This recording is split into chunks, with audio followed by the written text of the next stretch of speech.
Van Quest, England's finest.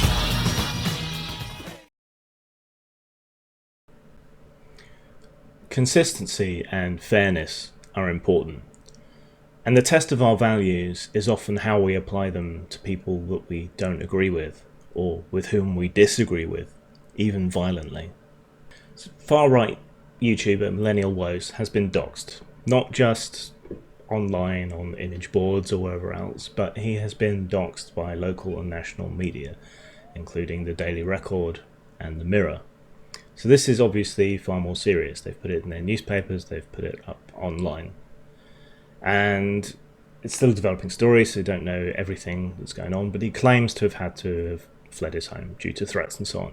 And we often scorn those kind of claims because they're usually over something trivial and it's just internet drama. But given the far-right nature of his views and the violence of anti-fascists and so on, I think we can say that threats to millennial woes are certainly more credible than a lot of what we see. So if we're against doxing, we should be against doxing. You know, whether it's someone we like or hate, whether it's someone we agree with or don't.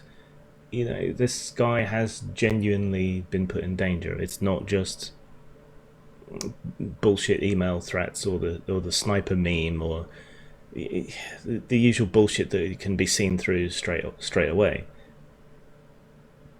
Given the extremity of the reaction to even kind of reasonable liberal objections to certain points of view, it's not hard to see how violent a reaction Millennial Woes will have gotten for his views about race and so on.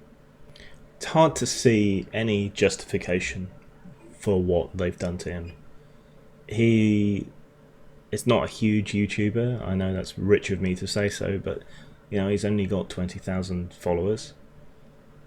He did a small speech at a tiny rally in the States. That's his claim to fame. You know, he's not a politician.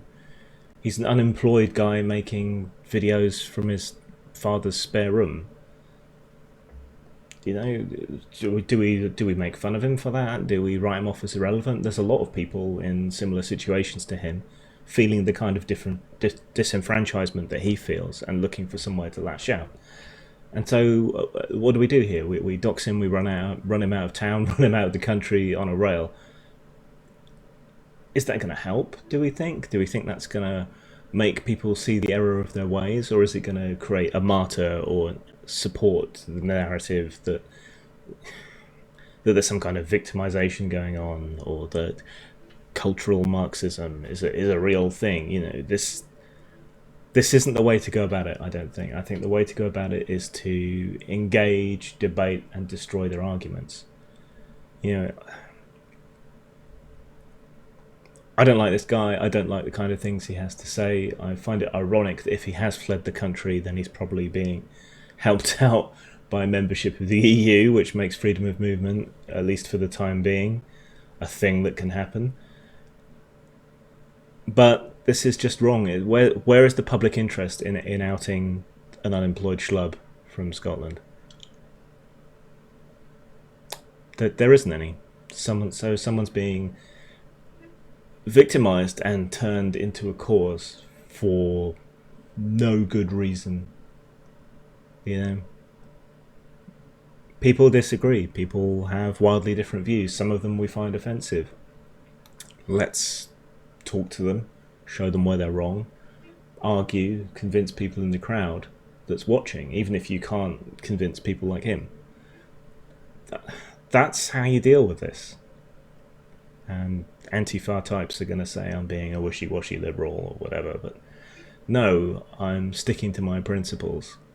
Free expression applies to everybody.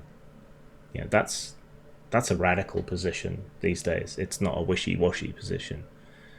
In a world where left and right both want to shut you up, you know, backing speech, that's the radical place to be.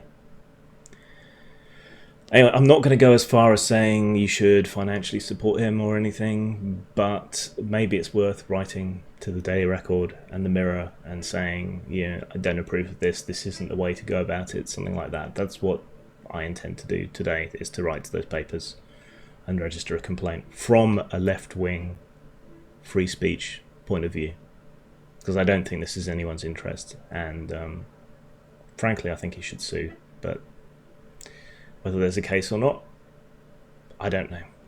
I am not a lawyer. Anyway, this is something we all need to fight for, is our right of free expression, because first they came for the Nazis and then next they come for you, perhaps. Zang.